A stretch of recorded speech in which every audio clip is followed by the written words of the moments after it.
Hey guys, this is Mike here.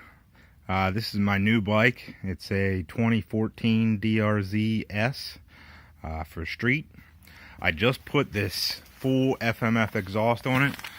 We got a powerbomb all the way back to the powercore 4 slip-on, and I wanted to do this little tutorial on I had to install that because basically the header, which should have been a lot easier than a slip-on, seemed to give me less trouble than the slip-on itself. And I've never had this kind of problem with an exhaust before, so I wanted to go ahead and make a video for anybody else that might be having issues, and then they won't have to crack their knuckles like I did and bleed everywhere.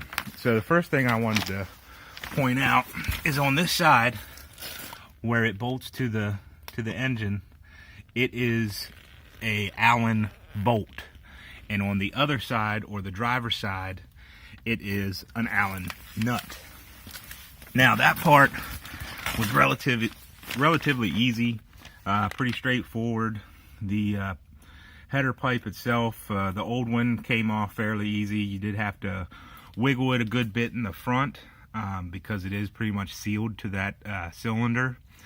So, but after you wiggle it a good bit, it comes right off with no problems, and the other one seems to match up pretty good. Now, the one problem I did find, and I think it's noteworthy, is that on this side, that Allen nut right there, it was kind of difficult to get any kind of socket in there or wrench or anything like that. So what I actually had to do was get one of the Allen wrench L tools, where you just get them on a key ring, get all of them together. It seemed to fit fine, had no problems with that. Once I did that, she bolted up real easy. But before that, when I was trying to use a socket, it really did take me a while, and then I had to look for those Allen brackets or Allen wrenches, because my Allen T handles wouldn't fit and my sockets wouldn't fit. So I really just had to try to come up with a different solution, but they did work fine. The other side, you can fit a socket or a T handle in there with no problem. It is back there a good ways, so if you're going to use a T handle, it's going to have to be a long T handle and a big one, because it is in there tight. Okay, but once you get that bolt out and that Allen nut loosened and off, it pretty much comes off with just some wiggling after you have the stock slip-on off. Now, the problem that I found with the slip-on, which is really why I'm making this video, because I thought the head pipe was pretty straightforward, they give you this 2-page installation guide, which is just ridiculous on how many steps you got to go through. I never had this much problem with a slip-on in my life. And under here, as you can see there, you see that aluminum spacer? You're supposed to remove the rubber piece that's inside there, which was also kind of difficult. But on top of that, you're supposed to use this aluminum spacer there, and then you got a new aluminum piece in the back that just slides in like where the rubber piece used to be. Now, it's supposed to make it so that the exhaust doesn't flex, and that you don't get any backfire or anything like that when you're riding down the road or hitting the throttle, and the pipe would flex normally with the rubber. So after I figured out I had to read the directions, because let's face it, us men never read directions right away. So I went through the directions. I'll go ahead and read it off to you real quick, and we'll go through each one. You want to make sure your engine is completely cool. Well, duh. If you're not smart enough to do that, then you probably shouldn't be trying to install anything by yourself. Next, you're going to remove the right side panel to gain access to the muffler. Okay, that's pretty straightforward. Remove the heat shield and loosen the band clamp connecting the midden pipe to the header. Obviously, I didn't have that problem because I already installed this powerbomb header, which the whole system does sound really good, and I'll start it up at the end of the video. So after that, you're going to remove the stock mid pipe bolt, which is right here. It's another Allen, and you're going to reuse that bolt for the FMF exhaust. While holding the muffler, remove the muffler mounting bolt. Keep the washer for later use. You also had to use the washer because there is a rubber piece behind that washer, and that Allen bolt will sink into it. Gently slide the rear muffler to the rear. Release it from the header. The stock one was on there pretty good. I didn't have too much problem. There is this clamp here as well. I didn't have that problem either because I already had it off because of the header. And I just had a plug in my header until my slip-on came. Oh, and that's another thing. The reviews on Rocky Mountain said that this powerbomb would fit your stock exhaust. That's not true. Whoever did that review either thought it did and didn't know what they're doing, and they had the full exhaust anyways, or they didn't even try it. They just said that, or they just wanted the review, so they went ahead and just typed something in there. Yes, it will fit. Well, no. Whoever had that question on Rocky Mountain, I'm sorry to say, you found out just as I did that he was wrong, and that's what happens when you believe people on the internet. And I got this thing, and I tried to put my stock muffler back on it, my slip-on, and it was too long. It wouldn't seat far enough into the new powerbomb pipe, and that's the problem. So I went ahead and had to buy this slip-on, which was another $300, but you know, to make my new powerbomb header work, I had to go ahead and buy it, so I did. But anyways, another part is you see that metal clamp that goes up there. It does have a nice rubber grommet that I do like that came with it.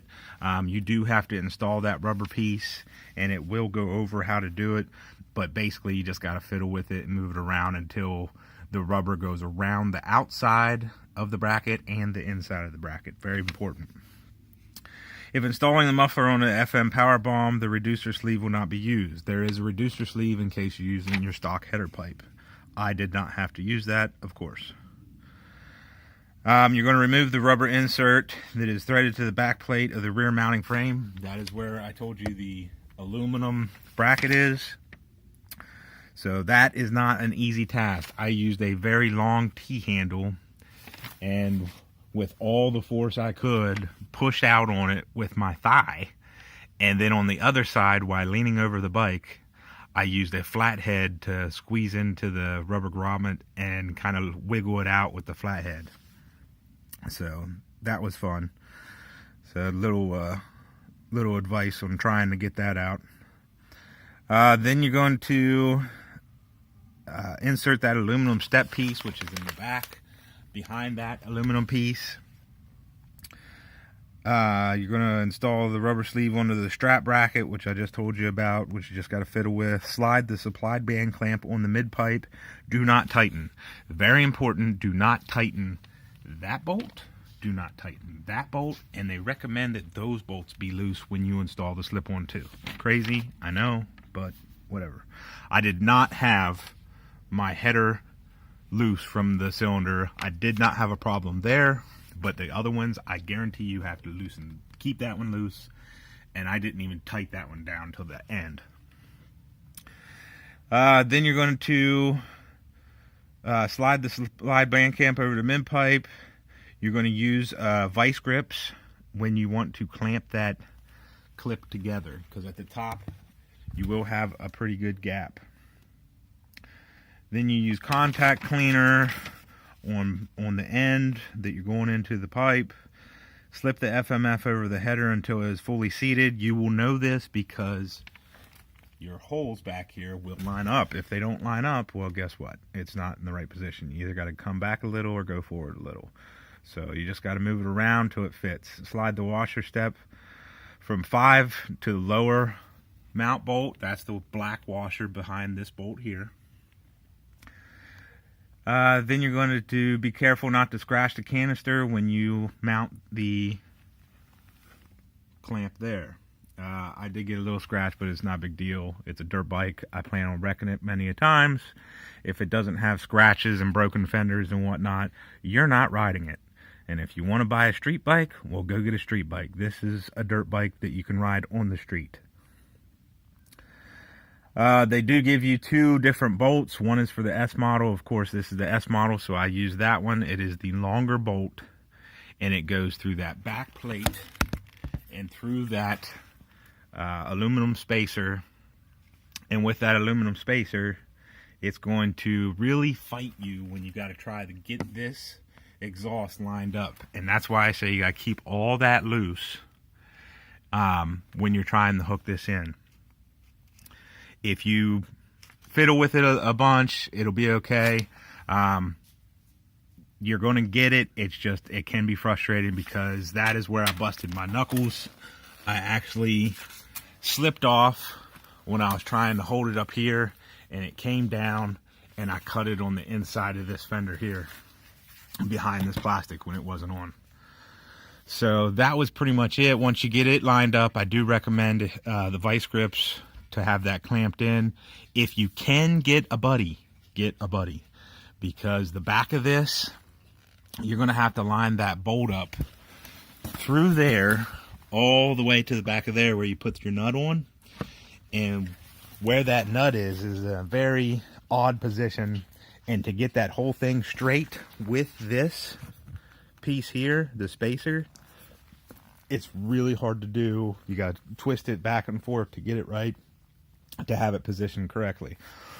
Once all that is done, you are pretty much set up and ready to go. If you didn't use high heat silicone in here, it recommends that you do. You do not have to.